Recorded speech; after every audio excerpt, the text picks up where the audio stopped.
Selamat pagi saudara yang dikasihi Tuhan. Ini cuaca memang dingin. Buka ya, lebih enak ya. Suaranya masuk ke dalam. Cuaca memang dingin, banyak orang tergoda untuk bangun lebih siang. Tapi saya yakin saudara mempersiapkan diri sejak semalam untuk hadir dalam ibadah ini. Terima kasih untuk kehadiran saudara. Kita akan belajar firman Tuhan dari Filipi pasal yang kedua. Kita teruskan belajar dari surat ini. Ini surat yang luar biasa yang Tuhan inspirasikan bagi Paulus untuk dicatat bagi jemaat di Filipi. Mari kita buka Filipi pasal 2 ayat 19. Sudah ada ya. Filipi pasal 2 ayat 19 sampai yang ke-30 sampai ke-30. Nah, ini cukup panjang saudara. Kita baca saja supaya kita dapat menangkap maknanya ya. Coba kita lihat Filipi pasal 2 ayat 19 sampai 20. Padahal nanti kita coba lihat dari ayat 17 ya. Saya baca yang ganjil, saudara baca yang genap. Filipi pasal 2 ayat 19 sampai 30. Tetapi dalam Tuhan Yesus kuharap segera mengirim Timotius kepadamu supaya tenang juga hatiku oleh kabar tentang hal ihwalmu.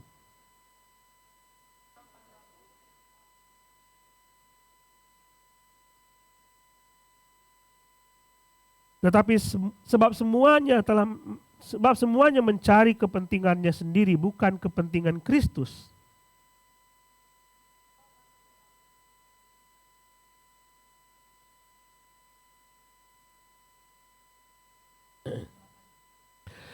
Dialah yang kuharap untuk kukirimkan dengan segera sesudah jelas bagiku bagaimana jalannya perkaraku.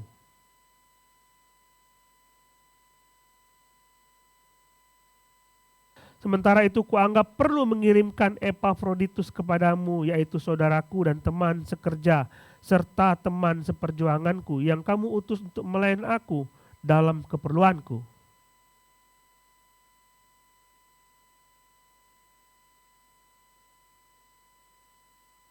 Memang benar ia sakit dan nyaris mati, tetapi Allah mengasihani dia, dan bukan hanya dia saja, melainkan aku juga, supaya duka citaku jangan bertambah-tambah.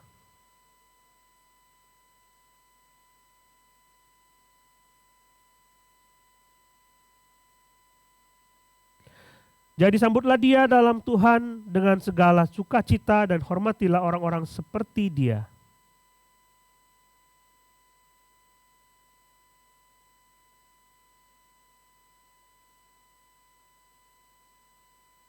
Mari kita berdoa bersama-sama.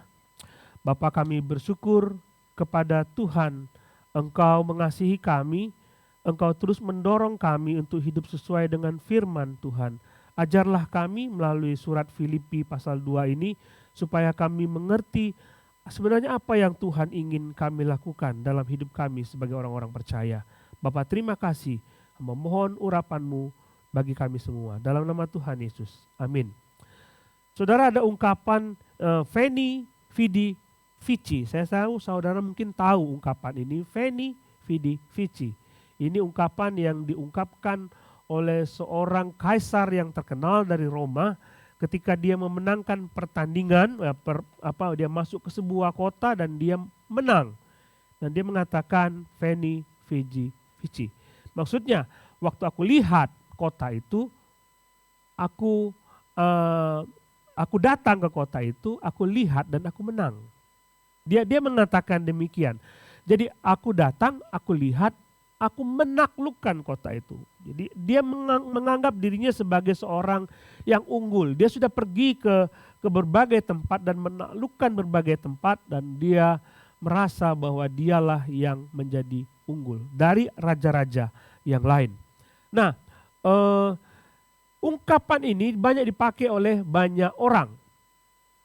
Di mana saja, bahkan di dunia bisnis, kalau aku terjun ke bisnis ini, aku pasti menaklukkan bisnis-bisnis yang lain. Pesaing kompetitorku pasti akan hancur semua. Orang pakai itu. Jadi semangat itu yang didorong supaya maju untuk seorang pebisnis, dia mesti maju supaya aku datang ke kota itu, aku mulai bisnis itu, aku lihat segala sesuatu dan aku menaklukkan kota ini, bisnisku maju di kota ini. Tapi sayang sekali moto ini pun masuk ke dalam kehidupan berbagai macam orang. Karena motivator-motivator, kita dengar banyak mereka ngomong dan kita merasa bahwa itu benar. Ya kan? Saudara baca buku motivasi dan saudara akan didorong oleh aku unggul, aku hebat dan aku bisa menang. Dan sayang sekali moto ini juga masuk ke gereja. Ketika aku masuk ke gereja, aku harus mendapatkan sesuatu. Ketika aku masuk ke gereja, aku harus lebih diperhatikan dari yang lain. Ketika aku masuk ke gereja, dan orang lain mesti lihat siapakah aku. Kecenderungan ini yang banyak terjadi di gereja-gereja. Coba kita pikir saja. Kenapa kita datang ke gereja pagi-pagi ibadah? Kita berpikir, ada nggak di antara kita yang berpikir, aku datang ke gereja supaya aku bisa memperhatikan orang lain? Ada nggak yang pernah berpikir demikian? Karena kalau aku ke gereja, maka aku akan dapat berkat dari Tuhan. Kan orientasinya ke aku. Aku datang, aku lihat, aku menang. Orientasinya ke aku, bukan ke Tuhan, bukan ke orang lain, tapi ke akunya. Aku datang, aku menyembah Tuhan, aku diberkati. Aku datang, aku diperhatikan. Aku datang, aku didoakan. Selalu seperti itu. Dan ini membahayakan gereja. Nah kan? Nah, orang-orang selalu berpikir pendapat seperti ini. Gereja-gereja dirasuki dengan hal-hal seperti ini. Nah, Rasul Paulus mengatakan di dalam ayat yang ke pasal-pasal kedua ini, dan berapa kali dia mengungkapkan kepentingannya ketika menulis surat ini. Dia mengatakan bahwa banyak orang lebih memperhatikan kepentingan orang lain dan tidak memperhatikan kepentingan dirinya sendiri. Sehingga dia mengungkapkan suatu kalimat, suatu frase yang seharusnya menjadi peringatan bagi kita. Dalam ayat pasal 2 ayat yang ke-21 disebutkan sebab semuanya mencari kepentingannya sendiri. Semuanya, dia bicara mengenai orang-orang Kristen yang lebih cenderung memikirkan kepentingan sendiri dan tidak memikirkan kepentingan orang lain. Nah, kita coba bercermin. Apakah kita seperti itu? Coba perhatikan saudara, dalam pasal-pasal sebelumnya kita lihat di dalam pasal yang ke-1 ayat 17, kita lihat di situ. Tetapi yang lain, karena kepentingannya sendiri dengan maksud dengan tidak ikhlas. Jadi orang di gereja di Filipi, mereka menginjili, melayani di Filipi dengan maksud supaya memuaskan kepentingannya sendiri. Ada orang melayani supaya kepentingannya dipuaskan.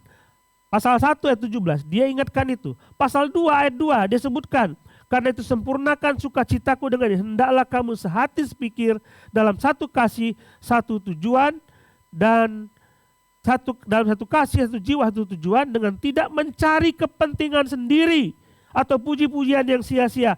Sebaliknya, hendaklah dengan rendah hati seorang menganggap yang lain lebih utama daripada dirinya sendiri. Ayat 4, dan janganlah setiap-tiap orang hanya memperhatikan kepentingannya sendiri, tapi kepentingan orang lain. Jadi penekanan ini adalah kamu tidak boleh mencari kepentingan dirimu sendiri. Apakah ini menjadi sesuatu yang baru bagi kita? Enggak ya?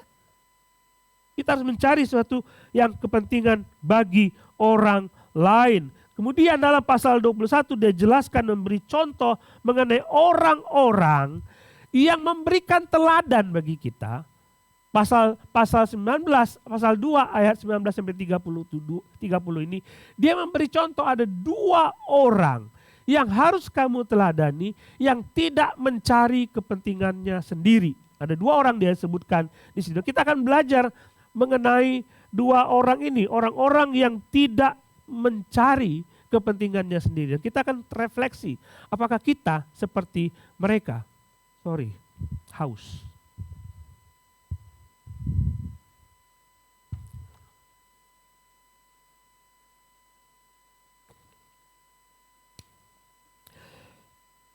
Sebelum sampai ke ayat yang ke-19, saya mengajak saudara, jadi saya siapkan ayat ini dari 19 sampai 30. Saya fokus kepada Timotius dan kepada Epafroditus. Tapi waktu saya melihat ayat 17, saya melihat ada satu bagian lain yang mau saya masukkan, yaitu Rasul Paulus. Coba kita lihat ayat yang ke-17, disebutkan di situ.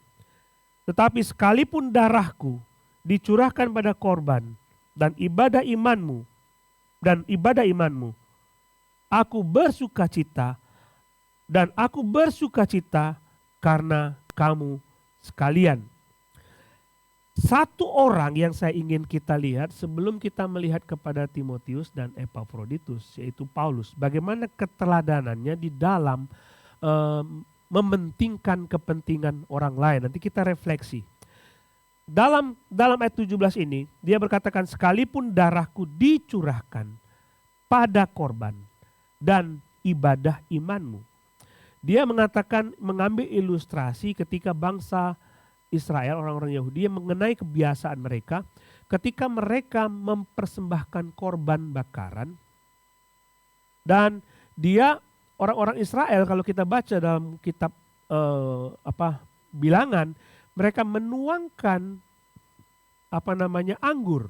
Ketika korban itu dibakar, dia menuangkan anggur ke dalam korban itu, menjadi wangi-wangian yang harum dan berkenan kepada Tuhan. Waktu Tuhan mencium bau itu, anggur atau darah dicurahkan. Jadi korban utama di depan, bisa itu apa saja, binatang apa saja.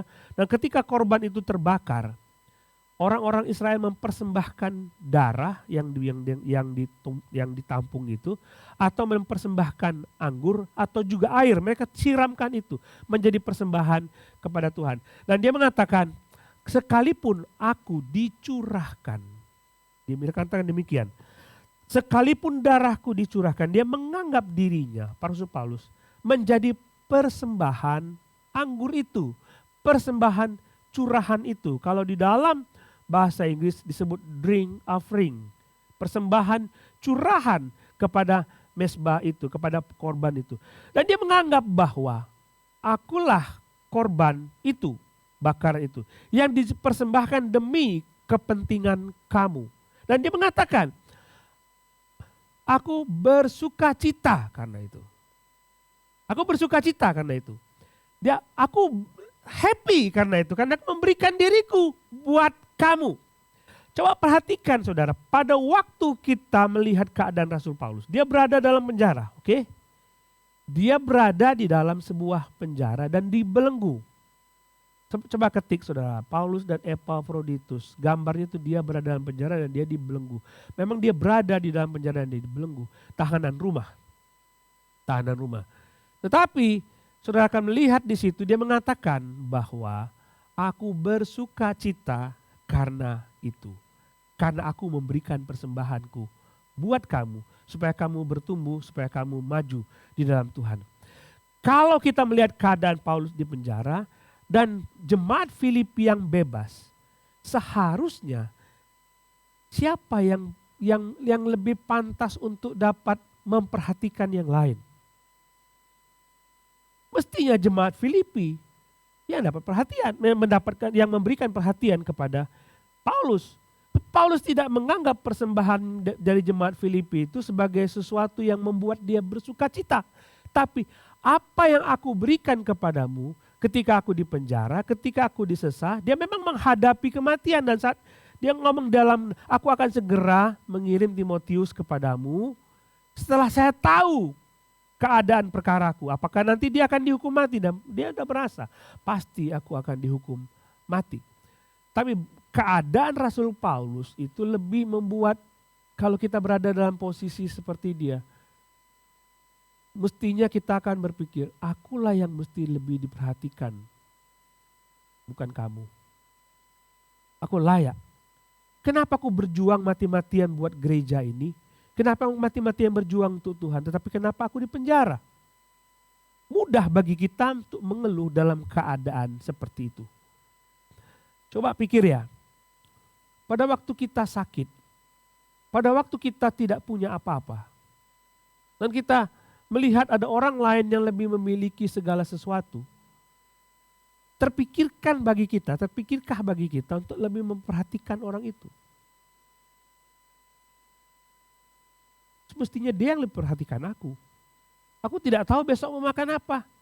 Aku tidak tahu besok mau anakku sekolah mau seperti apa. Tapi bagaimana Tuhan mengatakan aku lebih memperhatikan kepentingan dia. Ini yang Paulus hendak tekankan kepada kita. Mudah bagi kita untuk mengeluh dan berdoa kepada Tuhan. Tuhan, tolonglah gerakkan orang itu untuk memperhatikan aku. Mudah bagi kita. Karena perbedaan tadi. Kita mungkin tidak punya uang, kita tidak punya apa-apa. Kita lebih minta kepada Tuhan, Tuhan minta dia memperhatikan aku. Tapi Paulus mengatakan, engkau memperhatikan orang lain bukan karena engkau mampu. Lepaskan itu semua. Kadang-kadang kita banyak 1001 alasan untuk tidak memperhatikan orang lain. Pertama mungkin kita merasa dia lebih mampu dari saya. Dia lebih hebat dari saya nggak ada apa-apanya. Kita punya banyak sekali alasan, kita bisa saja mengatakan bahwa ada orang lain yang lebih memperhatikan dia. Kenapa harus saya? Kenapa harus saya yang memperhatikan dia? Tapi Paulus mengajarkan, memberi contoh bagi kita. Apapun keadaan kita bukan menjadi alasan untuk tidak memperhatikan orang lain. Sekalipun kita kekurangan.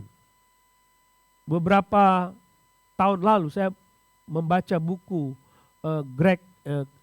Craig Groeschel. Dia menulis buku tentang Kristen ateis. Kristen ateis, ada nggak Kristen ateis? Jadi orang-orang yang percaya kepada Tuhan, tapi hidupnya tidak seperti dia percaya kepada Tuhan. Ada kan kayak gitu kan?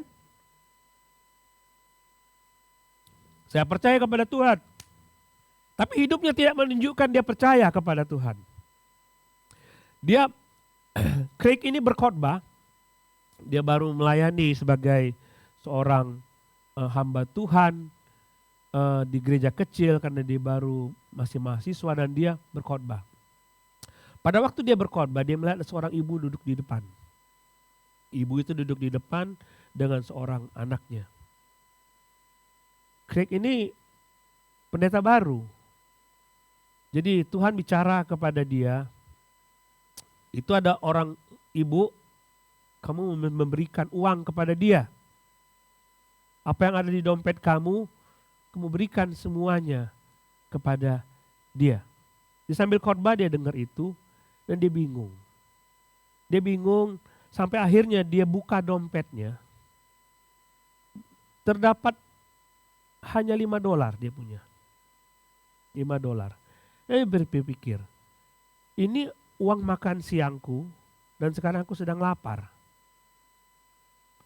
Ini uang ini makan siangku dan aku sedang lapar. Tapi Tuhan bilang, kasih kepada ibu itu. Dia bingung, ibu itu punya mobil. Saya enggak. Saya lapar. Dan enggak tahu nanti siang mau makan apa. Tapi ibu itu, Tuhan bilang, kasih dia uang. Akhirnya dia taat kepada Tuhan, dia kasih ibu itu uang. $5 itu semuanya. Dan dia tidak tahu harus makan apa. Coba kalau saudara dalam posisi seperti Craig. That's the only money you have. Cuma itu yang saudara punya, uang itu. Dan saudara tidak tahu mau makan apa nanti. Berikan itu kepada orang itu, dia punya mobil kok. Waktu dia diberikan uang itu kepada ibu itu puji Tuhan. Dia sambil menangis. Tuhan menjawab doaku. Dia hanya punya mobil itu, dia punya mobil dari rumah, ingin pergi ke gereja dan tanya kepada Tuhan, haruskah aku pergi ke gereja? Harus, kata Tuhan. Tapi aku hanya punya bensin untuk pergi ke gereja, tidak punya bensin untuk pulang. Gak punya uang untuk beli bensin. Jadi dia pergi ke gereja, bensinnya kosong. Pulang dia tidak tahu apa-apa. Jadi dengan bekal $5 itu dia beli bensin dan bisa pulang. Dia merasa jawaban doa bagi dia. Tapi bagi Craig Groeschel, bagaimana? Inilah keteladanan yang harus kita miliki, saudara. Kalau dia bilang begini, saya bingung sekali waktu saya memberikan itu, saya dituntut oleh Tuhan untuk menaruh kepercayaanku kepada Dia, bahwa Dia akan pelihara aku. Saya dituntut seperti, kamu percaya nggak kepada Tuhan? Dia bilang, aku percaya, kalau gitu kasihlah uangmu itu semuanya kepada ibu itu. Aku pelihara kamu. Coba kita refleksi bagi diri kita sendiri. Pada waktu kita kekurangan, kita dituntut untuk memperhatikan orang lain. Ya? Apa yang kita pikirkan? Coba ya, kenapa Tuhan suruh aku? Kan masih banyak orang lain yang punya uang, bisa memberikan perhatian kepada dia. Tapi Tuhan tidak mengajarkan demikian. Memperhatikan kepentingan orang lain adalah tugas setiap orang percaya. Lalu saudara ditanya oleh Tuhan, kamu percaya enggak kalau aku sanggup memenuhi kebutuhan hidupmu? Kira-kira apa jawab saudara? Kalau saudara bilang percaya, maka saudara rela untuk memberi. Nanti makan siang bagaimana? Itu urusan Tuhan. Mestinya begitu kan? Halo? Harusnya seperti itu. Coba lihat dia mengatakan, ngomong ini karena jemaat Filipi memberikan persembahan kepada Rasul Paulus dan diberikan melalui Epafroditus. Epafroditus membawa itu, persembahan itu diberikan kepada Rasul Paulus. Saudara, Paulus tidak pernah minta kepada jemaatnya apa yang dia butuhkan. Paulus tidak pernah minta. Dia tahu dia kekurangan, dia tahu dia butuh ini, dia butuh itu. Tapi jemaat Filipi memberi, mengetahui bahwa pendetanya sedang kekurangan dan dia berikan kepada orang lain, kepada pendetanya. Tidak perlu ditanya. Tidak perlu ditanya. Ini nggak perlu diberitahu oleh Rasul Paulus. Paulus nggak kirim surat. Aku kekurangan loh. Aku nggak makan loh. Aku kedinginan loh. Kalau kamu kirim mantel ke aku. Aku sakit loh. Dia nggak pernah cerita. Tapi ada inisiatif dari jemaat Filipi untuk memperhatikan Rasul Paulus. Untuk memperhatikan Rasul Paulus. Dari sini kita belajar bahwa kita nggak usah menunggu-nunggu, ambil inisiatif, tanya keperluan orang tersebut dan tanya, saya bisa bantu apa? Tidak perlu kita nunggu, tolong dong aku begini, tidak perlu. Sudah saya yakin kita semua diberi hikmat oleh Tuhan di gereja ini, memperhatikan tiap-tiap orang. Oh, dia datang ke sini naik apa ya? Dia perlu uang nggak ya? Anaknya makan bagaimana ya? Kira-kira bisnis dia seperti apa ya? Maju atau tidak ya? Saya yakin kalau ada orang yang ini malu, kan pasti ngomong malu. Hari ini cuma laku sekian. Hari ini cuma laku sekian, jadi nggak tahu mau makan apa. Tapi kita mengerti kesulitan-kesulitan jemaat kita mengerti kesulitan-kesulitan orang lain. Kita melihat kepada dia, kira-kira apa yang dia butuhkan. Ini yang mesti dalam pikiran kita ada. Itu cara kita memperhatikan orang lain, bukan hanya memperhatikan kepentingannya kita sendiri. Waktu kita makan, kita bisa makan dengan enak. Tapi waktu kita makan, terpikir nggak? Mungkin ada di antara jemaat kita yang belum makan. atau tidak menikmati makanan seperti yang kita nikmati.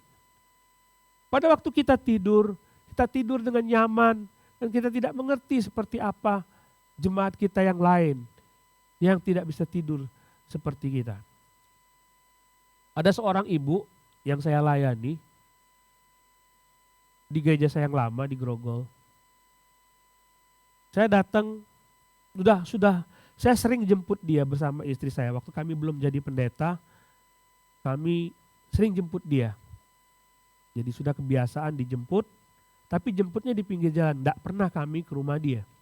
Kami tidak pernah ke rumah dia.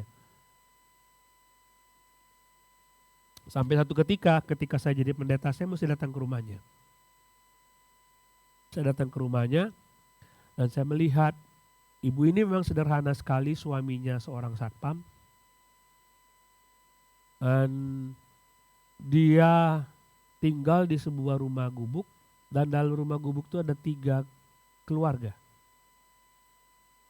Berat sekali. Itu bisa saya tahu kalau saya kunjungan ke tempat dia. Coba kalau kita tidak memperhatikan itu, kita tidak akan tahu kesulitan-kesulitan yang dia hadapi.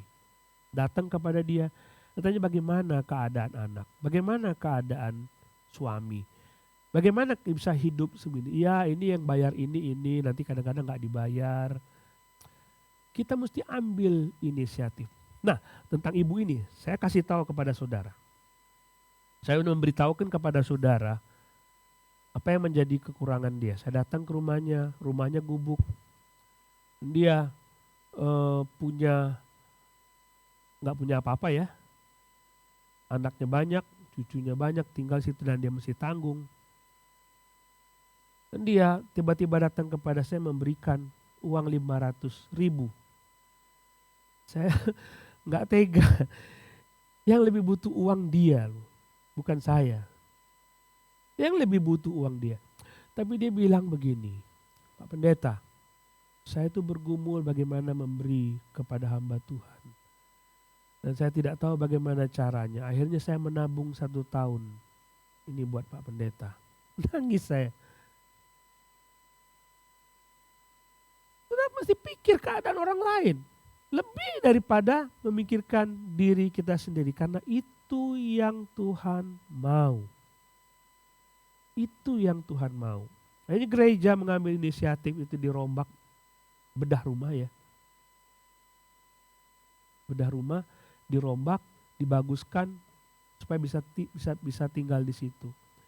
Ibu ini meninggal beberapa tahun lalu dan kami bersedih karena dia memberikan keteladanan bagi jemaat gereja. Kekurangan kita bukanlah menjadi alasan bagi kita untuk tidak memperhatikan orang lain. Kita harus ambil inisiatif. Kira-kira siapa yang bisa saya tolong di dalam gereja ini? Itu Rasul Paulus, saudara. Jadi dia memperhatikan jemaat Filipi dan rela bagi dia. Aku senang dan aku bersuka cita karena aku bisa memberi kepada kamu sekalipun aku harus berkorban. Seperti Grosler tadi. Aku tidak usah makan siang. Lebih baik ibu itu mendapatkan berkat Tuhan dengan dia menerima janji Tuhan. Pikirlah ibu tadi. Dia tanya kepada Tuhan, apakah aku harus pergi ke gereja atau tidak? Lalu Tuhan bilang pergi ke gereja, bagaimana aku pulang? Aku yang urus. Dan ketika Grosler memberikan uang $5 itu, ibu itu imannya naik, bertambah, karena dia percaya kepada Tuhan. Grosler menjadi saluran berkat supaya ibu itu bertambah imannya karena dia memperhatikan orang itu. Sudah baca buku itu, dan ketika Grosler bilang, ya sudah sekarang nggak apa-apa Tuhan, aku happy kok memberi dia uang yang bagi kebutuhan dia. Aku happy kok, ada apa-apa. Ya pulang, dia bilang pikir mau istirahat hari Minggu, istirahat, udah saya tidur aja, saya tidak makan siang. Jadi dia pulang ke rumahnya dan ditelepon oleh jemaatnya, Pak Pendeta sudah makan belum? Oh belum, Pak Pendeta belum makan. pendeta kami belum makan juga, ayo ikut bersama kami. Dan dia dapat makan siang lebih dari $5. Tuhan tidak pernah mendiamkan kita. Karena kita memberi kepada orang lain, memperhatikan orang lain. Coba kita lihat contoh kedua, Timotius yang peduli pada orang lain. Karena tak ada padaku yang sehati dan sepikir dengan dia, yang begitu bersungguh-sungguh memperhatikan kepentinganmu. Jadi Paulus ingin mengirim Timotius kepada orang-orang di Filipina. Dicari-cari siapa yang kira-kira cocok yang bisa kukirim buat jemaat Filipi. Dia cari-cari, ketemulah Timotius. Gak ada yang lain. Tidak ada yang lain. Kenapa Paulus menghendaki supaya Timotiuslah yang dikirim? Ingatlah saudara bahwa Timotius bersama dengan Rasul Paulus sudah begitu lama. Paulus sangat mengenal orang ini. Bahkan dari masa mudanya Paulus sangat mengenal dia. Sangat mengenal dia. Dan dibentuk oleh Rasul Paulus. Dan dia mengatakan, semua orang lain sudah meninggalkan aku dan memperhatikan kepentingannya sendiri. Semua siapa? Kita tahu ada banyak orang bersama-sama dengan Paulus. Kita yakin bahwa Lukas tidak mungkin punya karakter seperti itu. Lukas bersama dengan Paulus. Kita yakin bahwa Markus juga tidak punya karakter seperti itu. Sekalipun dia bertentangan di penginjilan awal mula penginjilan yang kedua dengan Markus. Tapi pada waktu Paulus berada dalam penjara, Yohanes Markus dengan setia menemani Paulus. Jadi Paulus tahu yakin benar bahwa Markus adalah orang-orang yang memperhatikan kepentingan orang lain. Tetapi dia mencatat juga ada seorang yang bernama Demas. Demas ini ketika dalam pelayanan, dia pikir, aku rugi di sini. Aku tidak dapat apa-apa. Lebih baik aku keluar dan aku mencari uang di luar. Itu lebih penting bagiku karena aku memperhatikan kebutuhan hidupku. Jadi dalam surat Timotius, Paulus mengatakan Demas telah meninggalkan aku dan lebih mencintai dunia ini. Demas lebih mencintai dunia. Tapi Timotius tidak. Timotius adalah orang yang setia kepada Tuhan. Lihat, dia mengatakan dalam ayat yang ke-21. Sebab semua mencari. Ayat 20. Karena tak ada seorang padaku yang sehati sepikir dengan aku yang begitu sungguh-sungguh. Dia lihat kata sungguh-sungguh bukanlah sebuah kata yang biasa dipakai saja. Tapi sungguh-sungguh menunjukkan motifnya, tidak ada motif lain. Ketika dia melayani jemaat Filipi, Timotius, kamu mau gak melayani jemaat Filipi? Aku mau. Dan Rasul Paulus memberikan penilaian, Timotius sungguh-sungguh artinya tidak ada motif lain. Timotius memperhatikan jemaat Filipi dengan tulus, bukan mencari keuntungan. Itu maksudnya. Jadi kalau ada orang yang melayani Tuhan, memperhatikan orang lain, supaya mencari keuntungan, Tuhan sudah tahu itu. Ya kan? Orang bisa membohongi orang lain di dalam gereja. Tapi Tuhan tahu motifnya. Enggak murni. Kalau kita lihat hamba-hamba Tuhan yang pergi melayani, menjadi hamba Tuhan di sebuah gereja, motifnya apa? Ada yang mengatakan motifnya uang. Pergi kunjungan, motifnya apa? Motifnya uang. Karena pada waktu saya datang ke jemaat, saya mendoakan dia, pasti jemaat kasih uang. Saya pikir seperti itu, banyak pendeta yang seperti itu. Dan Tuhan sudah tahu kebusukan niat seperti itu. Jangan sampai kita datang dengan motif yang salah. Oke lah, itu pendeta, bukan buat saudara.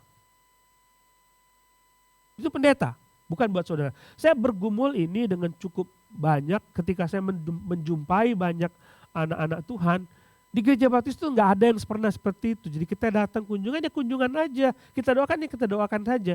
Tapi ada dari jemaat-jemaat dari gereja lain yang ketika pendetanya datang disangoni saudara. Dan saya pikir ini nggak benar. Ini nggak benar. Jadi jangan sampai punya motif seperti itu. Itu kalau menjadi pendeta yang benar, Tuhan tahu ya kamu sudah dapat upahnya, aku tidak akan memberkati kamu lagi.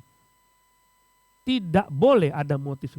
Oke lah Pak Pendeta, itu buat pendeta, buat kami apa? Kadangkala orang melayani kepentingan orang lain, mungkin bukan uang motifnya.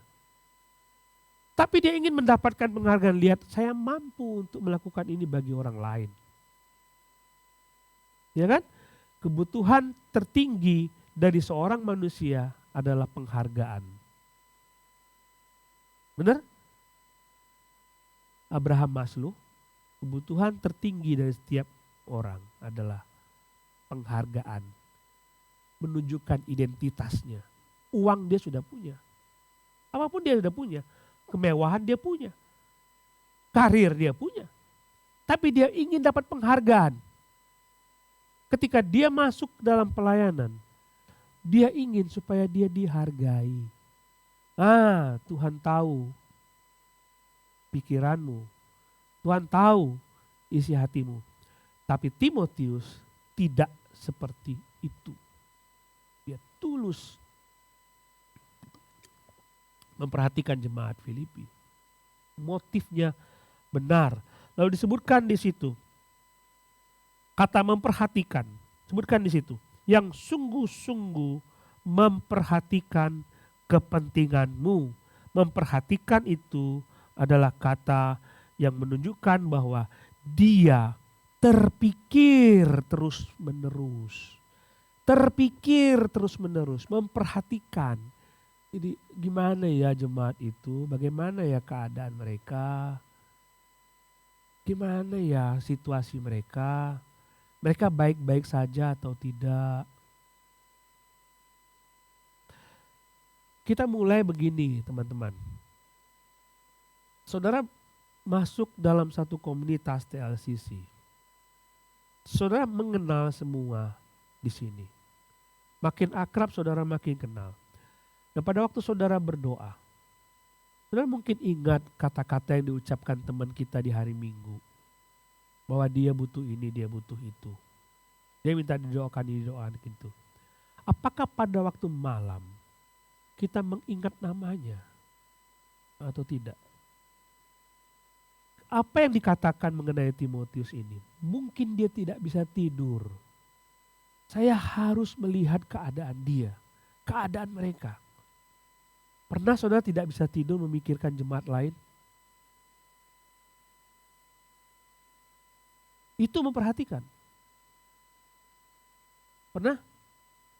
Coba kita berpikir seperti itu. Supaya setiap kita saling memperhatikan satu sama lain. Satu sama lain. Satu ketika kami, biasalah ya namanya Natal kan rame ya. Natal itu rame saudara. Jadi kami di gereja Natal ada makan-makan. Makan-makan kita pakai catering dari luar makan. Saya lihat wah ini banyak tamu ya. Banyak sekali orang yang baru saya lihat di Natalan. Jadi saya pikir bahwa yang perlu dapat makan itu adalah sebenarnya anggota gereja ya. Saya pikir saya waktu itu. Tapi satu ketika saya melihat ada orang tamu dan berapa kali dia datang. Dia cuma datang ketika ada makan. Lucu loh. Dia bisa tahu kapan ada makan di gereja atau tidak. Jadi dia datang pas kalau gereja ada makan besar. Kita datang ke situ. Dia bawa anggota keluarganya dan makan sebanyak-banyaknya dan bungkus. Saya pikir ini orang gak benar. Saya mau tegur dia. Dia mesti perhatikan orang lain. Dia mesti perhatikan orang lain. Tapi saya ngomong begitu, saya ngomong-ngomong sama pendeta saya dan dibilang begini, kamu tahu nggak apakah dia pernah makan kayak gini di rumah dia? Jadi tuduhan saya adalah orang ini mengambil kesempatan untuk dapat makan enak. Tapi pendeta saya mengatakan, mungkin dia tidak pernah makan semewah ini dalam hidupnya. Saya diam dan saya bilang, udahlah makan aja lah. Tidak apa-apalah. Makan saja. Kenapa kita lebih memperhatikan orang lain? Tidak apa-apa. Kalau misalnya dia tidak tidak etis ya. Kenapa sih dia tidak perhatikan orang lain? Tapi dalam pikiran saya mungkin dia belum bertumbuh imannya. Mungkin dengan cara itu dia bisa mengenal Tuhan. Begitu baiknya orang Kristen kepada orang lain. Saudara, ini yang mesti kita pikirkan. Coba kita bisa saja memikirkan di orang-orang di gereja kita ini. Siapa yang butuh perhatian? Ketika jemaat kita sakit, apakah saudara tahu kan jemaat siapa yang sakit? Saudara tahu? Saudara kasih enggak selamat pagi, bagaimana keadaan, menanyakan kabar tiap-tiap hari. Itu membuat dia semangat dan untuk, wah aku diperhatikan, aku bisa sembuh. Dari situ. Coba kita mulai dengan sesuatu yang kecil, apa kabar? Saudara tahu jemaat siapa kita yang sakit hari ini. Coba mulai dengan itu, tiap hari apa kabar? Sudah baikkah? Sudah baikkah? Oh dia tahu dia diperhatikan dan itu memicu dia untuk lebih cepat sembuh. Karena dia diperhatikan. Dan Timotius, dia tidak bisa tidur kalau belum tahu keadaan jemaat Filipi. Itu luar biasa. Saya harus hargai Timotius. Sebagai pengawas yayasan, saya berkeliling mengunjungi lembaga-lembaga yang ada di gereja kita. Banyak lembaga, ada 12 lembaga. Ada perguruan tinggi, ada STT, ada penerbitan, macam-macam. Saya pergi. Dan saya berpikir bahwa ini harus diawasi supaya jalannya bagus. Ketika saya pergi ke sebuah STT di Jakarta, saya memberikan semangat kepada mereka, ini lembaga milik kita bersama.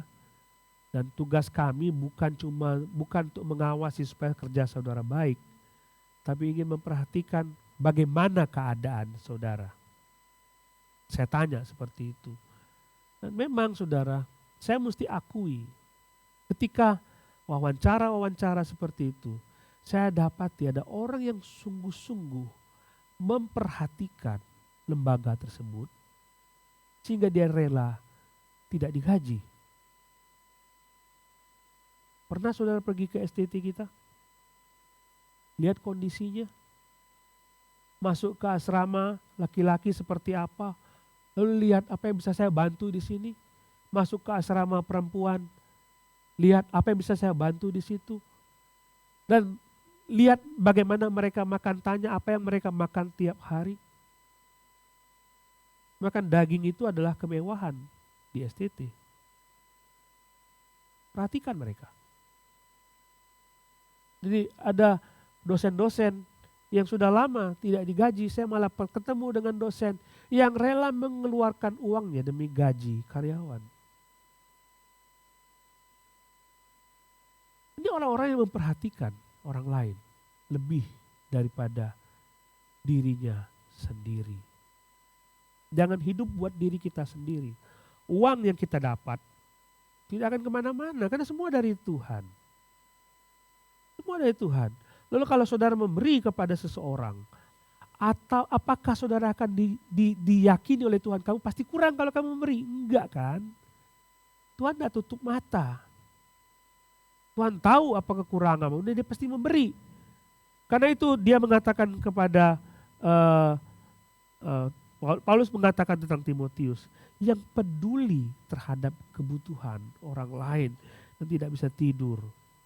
Tidak bisa tidur karena itu. Jadi kita sudah melihat contoh Paulus, jemaat Filipi, Paulus, Timotius, dan sekarang kita lihat Epafroditus ya, bukan Epafroditus, salah itu. Siapa yang ketik tuh? Filipi pasal 2 ayat 25.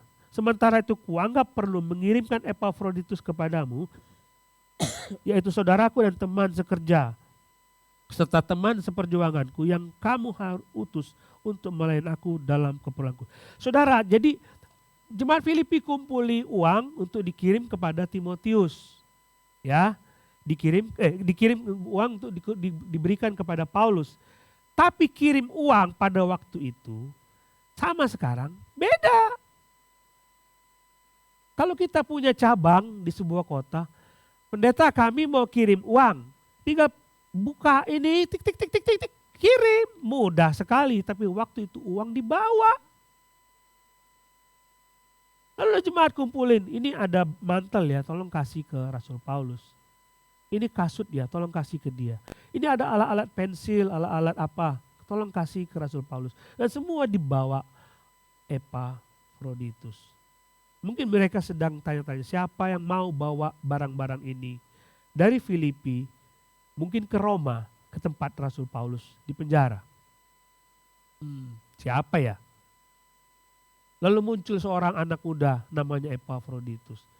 Dia harus meninggalkan segala sesuatu di Filipi, bawa semua barang itu, pergi ke kota Roma.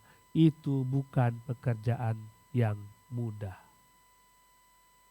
Oke, kalau sekarang tinggal naik pesawat, datang, kalau saya bawa ya, ada paket, bisa kita kirim paket, bisa kan? Ini nggak bisa, di sini bawa sendiri. Dan ketika dia melayani Rasul Paulus, dia hampir mati.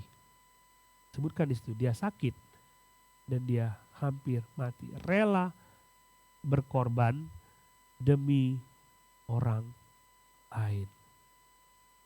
Epafroditus rela berkorban demi orang lain. Dia pergi ke mengunjungi Rasul Paulus bukan cuma untuk, di Paulus kiriman,